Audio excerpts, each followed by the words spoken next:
Sir, हल्ली खूप सारे पेशंट येतात. झोप लागत नाहीये, ताण आहे, स्ट्रेस आहे, एन्झायटी आहे, केस गळतायत, कोंडा होतोय.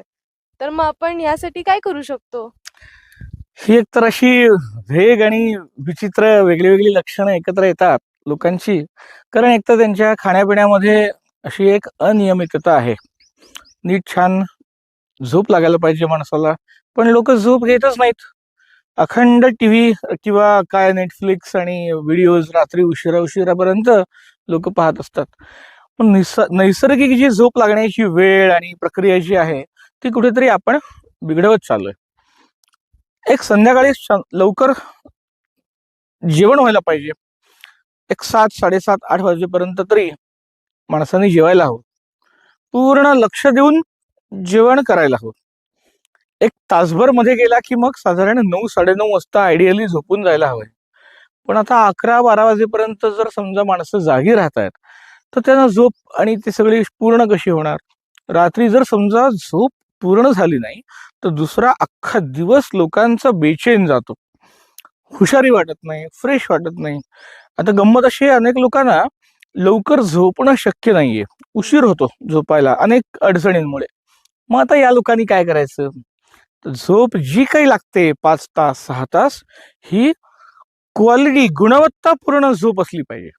मग त्याच्यासाठीचा सुंदर उपाय म्हणजे वैद्यांकडे जायचं आणि छान शिरोधारा करून घ्यायची. आठवड्याकाठी एखादा सुद्धा हरकत नाही. ज्या दिवशी सुट्टी असते, वेळ असतो त्यावेळेला. तर ही शिरोधारा आपल्या डोक्यावरती असं छान तेल घालून असं 1 लिटरभर तेल ओततात. त्याच्यामुळे मेंदू शांत होतो. कपाळावरती असं भरपूर छान कोमट तेल पडलं, की आपल्या इंद्रियांना अतिशय प्रसन्न वाटतं. एक प्रकारचं पॅम्परिंग आहे आपल्या त्या स्काल्पचं, मेंदूचं. आणि ही जी काही मनाला प्रसन्न वाटणारी जी अवस्था आहे ना, त्यामध्ये काही हॅपी हॉर्मोन्स शरीरामध्ये आपल्या स्रवतात.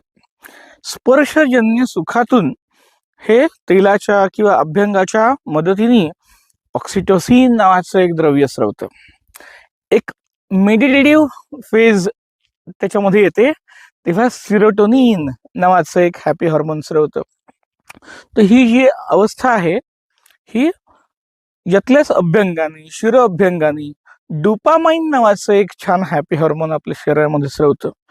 तर अशी सुंदर हॅपी हार्मोन्स आपल्या शरीरामध्ये जर स्रवली, तर अस्वस्थता, बेचैनी, चिडचिड, अँझायटी, पल्पिटेशन्स हे असे जादूसारखे